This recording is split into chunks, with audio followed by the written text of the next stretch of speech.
వీడియోని స్కిప్ చేయకుండా చివరి వరకు చూడండి. నచ్చితే లైక్, షేర్ అండ్ సబ్స్క్రైబ్ చేసుకోండి. శ్రీ సత్యనారాయణ స్వామి యొక్క మొదటి కథ ఇందులో పూర్తిగా వివరించడం జరిగింది. ఉన్నదాని గురించి చెప్తాను, శ్రద్ధగా వినండి. పూర్వం ఒకప్పుడు నలుగురు శౌనకాదులు అనేటువంటి పేరు ఉన్నటువంటి మునులు ఉండేవాళ్ళంట. ఈ నలుగురు కూడా ఏం చేసేవారంటే కాశీ మొదలుకొని కన్యాకుమారి వరకు మన భారతదేశం మొత్తం తిరుగుతూ ఉండేవారంట. భారతదేశం మొత్తం తిరుగుకుంటూ ఏం పని చేసేవారంటే భారతదేశంలో ఉన్నటువంటి అన్ని సముద్రాల దర్శనం చేసుకోవడమే వీరి యొక్క పని అంట. అంటే దేవతా దర్శనం చేసుకోవడమే వీరి యొక్క పని కాబట్టి ఉన్నటువంటి అన్ని దేవాలయాల దర్శనాలు చేసుకుంటూ ఒక రోజున మార్గ మధ్యంలో కాశీ నగరానికి వెళ్తారంట. కాశీనగరానికి వెళ్ళిన తర్వాత కాశీలో దర్శనం చేసుకున్న తర్వాత కాశీనగరానికి సమీపంలో నైమిషం అనేటువంటి పేరు ఉన్నటువంటి ఒక అడవి ఉంటుందంట. అడవిలోనికి వెళ్ళిన తర్వాత ఈ నలుగురు శౌనకాదులకి ఏమని అనుమానం వస్తుంది, మనుషుడు ఎవరైనా సరే ఇలాంటి కష్టంలోనున్నా, ఇలాంటి బాధతోనున్నా, ఏ విధమైనటువంటి కోరికతోనున్నా సరే వారికి అత్యంత సులభంగా వారి కష్టాలు పోగొట్టుకుంటకు, వారి యొక్క దుఃఖాలు పోగొట్టుకున్నటకు, కోరికలు నెరవేరటకు అత్యంత సులభమైన మార్గం ఏదైనా ఉండదో తెలుసుకోవాలి అని చెప్పేసి అనుమానం వస్తుంది. వారికి అనుమానం వచ్చిన తర్వాత వారికన్నా పెద్దలు కానీ, సిద్ధులు కానీ, గురువులు కానీ ఎదురుగా వస్తే వారిని అడుగుతూ ముందడికి వెళ్తూ ఉంటారంట. ఆ విధంగా వెళ్తూ ఉండగా సూతుడు అనేటువంటి పేరున్నటువంటి గురువు గారు ఎదురుగా వస్తారంట. సూతునకి ఏమని బిరుదు ఉంటుందంటే సకల శాస్త్రములు తెలిసిన వాడు అని చెప్పేసి ఆయనకి బిరుదు ఉంటుందంట.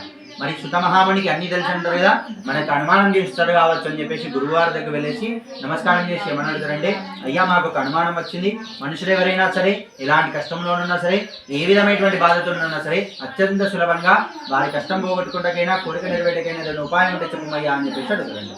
అడిగిన తర్వాత సూత మహాముని అందులోకి ఏమని చెప్తారంటే, కలిగమన కష్టాలు పోగొట్టుకుంటకైనా, కోరికలు నెరవేర్చుకుంటకైనా సులభమైన మార్గం ఏదైనా ఉన్నదంటే అది సాక్షాత్ సత్యనారాయణ స్వామి వ్రతం అయ్యా అని చెప్పేసి చెప్తారంట. చెప్పిన తర్వాత మళ్ళీ ఆ నలుగురు శౌనకాదులు ఏమని అడుగుతారంటే, మరి నలుగురు ఈ సత్యనారాయణ స్వామి వ్రతం గురించి చెప్తున్నారు కదా, అసలు ఈ సత్యనారాయణ స్వామి అటువంటి భగవంతుడు ఎవరు, ఆయన సేవించుకుంటే ఎందుకోసం అని కష్టాలు పోతాయి, ఎందుకోసం అని కోరికలు నెరవేరుతాయి, ఆయన గురించి వివరించి చెప్పండి అయ్యా అని చెప్పేసి అడుగుతారు. అందులో సుత మహాముని సరే ఈ సత్యనారాయణ స్వామి వ్రతం యొక్క పుట్టుక ఏ విధంగా జరిగింది, ఈ వ్రతం చేసుకుంటే ఎందుకోసం అని కలియుగంలో కష్టాలు పోతాయి చెప్తాను అని చెప్పేసి చెప్తాను. మరి ఈ వ్రతం యొక్క పుట్టుక ఏ విధంగా జరిగిందంటే నారద మహాముని తెలుసు కదా, నారాయణ ఉంటాడు. నారద మహామునికి ఒక రోజు ఏమని కొరకబడుతుందంటే, మనకు కింద ఏ లోకాలు, మన పైన ఏ లోకాలు, మొత్తం 14 లోకాలు ఉంటాయంట. ఈ 14 లోకాలను ఒకటేసారి తిరిగి రావాలను అని చెప్పేసి కోరిక వస్తుందంట. కోరిక వచ్చిన తర్వాత నారద మహామునికి భార్య కానీ, ఇల్లు కానీ, సంసారం కానీ ఇలాంటి బంధం ఉండదు, ఒకడే ఉంటాడంట.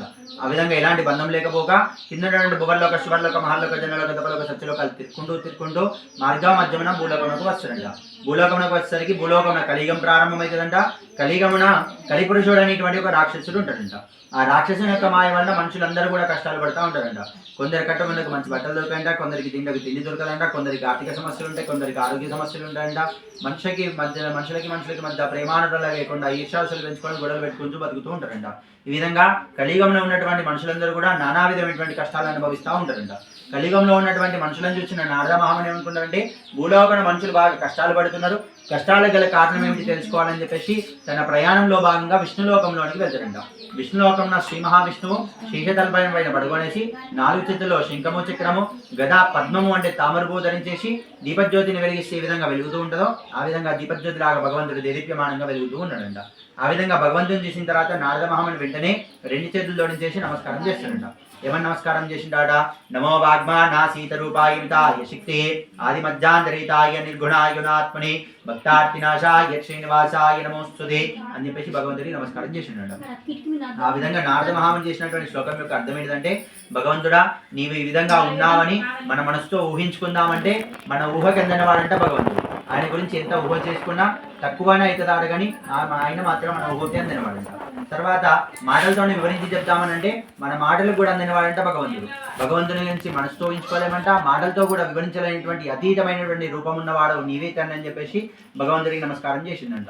ఇంకేమన్నాడంట, ఆది మధ్యాంతరహితుడు అన్నాడంట. ప్రపంచంలో మొదలా ఉంటాడంట, మధ్యలో ఉంటాడంట, చివరిలో ఉంటాడంట. ప్రపంచమంతా తానే నిండి ఉండి ప్రపంచాన్ని నడిపిస్తూ ఉంటాడంట. ఈ విధంగా ప్రపంచాన్ని నడిపించేది నీవే అని చెప్పేసి భక్తులు ఎవరైనా సరే భక్తి శ్రద్ధలతో భగవంతుని దగ్గరికి వెలిసి భగవంతుని వేడుకున్న వారి కోరిక తప్పకుండా తీర్చేటువంటి మంచి గుణమున్నట్టు వాడంట భగవంతుడు.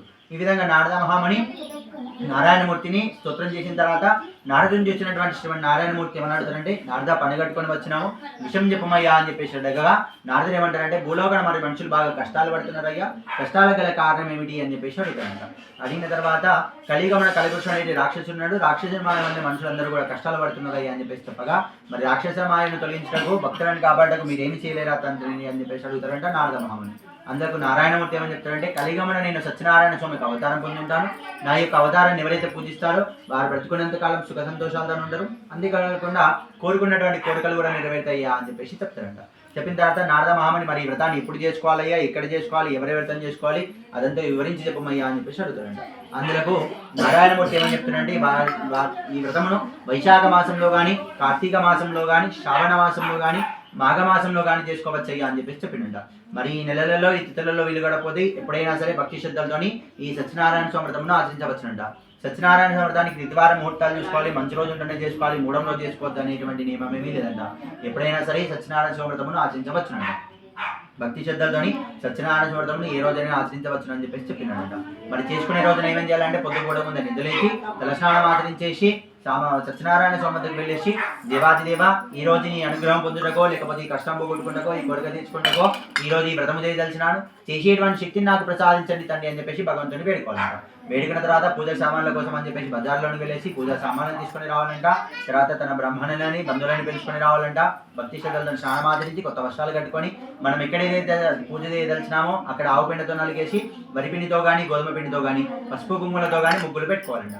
ముగ్గు పెట్టుకున్న తర్వాత దానిపైన పీటను ఒకటి ఉంచి, పీటకి అరిటాకులతోని, పూలమాలతోని, మామిడాకులతోని అలంకారం చేసుకోవాలండి.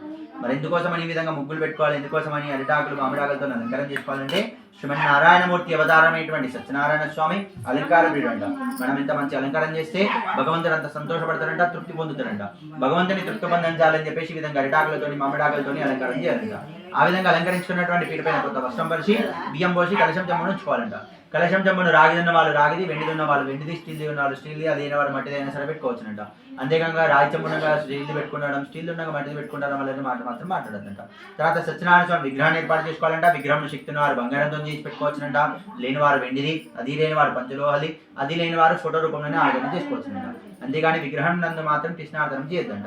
ఎవరి శక్తానుసారం ఎవరికి తోచిన విధంగా వాళ్ళు ఏర్పాటు చేసుకోవాలంట. తర్వాత సత్యనారాయణ స్వామి వ్రతం కూడా ఎలాంటి ఆటంకాలు లేకుండా జరగాలని చెప్పేసి ముందు వినాయకుడు పూజ చేసుకోవాలంట. మహాలక్ష్మి యొక్క అనుగ్రహం ఉంటేనే ఐశ్వర్యం సంతోషం కలుగుతుంది కాబట్టి మహాలక్ష్మి ఆరాధన చేసుకోవాలంట. తర్వాత నవగ్రహాల పూజ అయిపోయిన తర్వాత సత్యనారాయణ స్వామికి పంచామృతాలతో అభిషేకం చేసుకొని పూజా మండపంలో చేసుకొని గంధము పుష్పమాలతో అలంకారం చేసుకోవాలంట. అలంకరించుకున్న తర్వాత కథను శ్రద్ధగామని స్వామివారికి ఇష్టమైనటువంటి శిరా నైవేద్యం అరటి పనులను నివేదన చేయాలంట. నివేదన చేసిన తర్వాత కథను విన్న తర్వాత శ్రద్ధగా భక్తి శ్రద్ధలతో ప్రసాదం తీసుకొని భగవంతుని వేడుకోవాలంట. సత్యనారాయణ స్వామి పేరు మీద శక్తి ఉన్నవారు అన్నదాన కార్యక్రమాలు జరపవచ్చునంట. ఇంకా శక్తి ఉన్నవారు సత్యనారాయణ స్వామి పేరు మీద భజనాది కార్యక్రమాలు కూడా జరపవచ్చునంట. సత్యనారాయణ స్వామి వ్రతం చేసుకోండి, ఇంత ఖర్చు పెట్టి చేయాలి, ఇంత వైభవంగా చేయాలనేటువంటి నియమాలు ఏమీ లేవంట. ఎవరి శక్తానుసారం ఈ వ్రతమును ఆచరించవచ్చునంట. సత్యనారాయణ స్వామి వ్రతాన్ని భార్యాభర్తలు ఇద్దరిట్లో ఒక్కడున్నా కూడా ఈ వ్రతమును ఆచరించవచ్చునంట. సత్యనారాయణ స్వామి వ్రతాన్ని ఖాళీ శౌకాలు చేసుకోవాలి, బ్రాహ్మణులు చేసుకోవాలి అనేటువంటి నియమం కూడా లేదంట. అందరూ ఈ వ్రతమును ఆచరించవచ్చునంట. సత్యనారాయణ స్వామి వ్రతానికి ఉన్నది ఒకటే నియమం, అదేంటిదంటే భక్తి శ్రద్ధలతోని భగవంతుని పైన భారం వేసేసి పూర్తి నమ్మకంతో నీవే నాకు దిక్కు అని చెప్పేసి నమ్మి ఈ వ్రతమును ఆచరించాలంట. ఆ విధంగా ఎవరైతే ఆచరిస్తారో వారు బ్రతుకున్నంత కాలం సుఖంగా ఉంటారని చెప్పేసి సాక్షాత్ నారాయణమూర్తి నారద మహామునితో చెప్పినాడంట. ఇది ప్రథమోధ్యాయ. బలో సత్యనారాయణ భగవానికి జయ.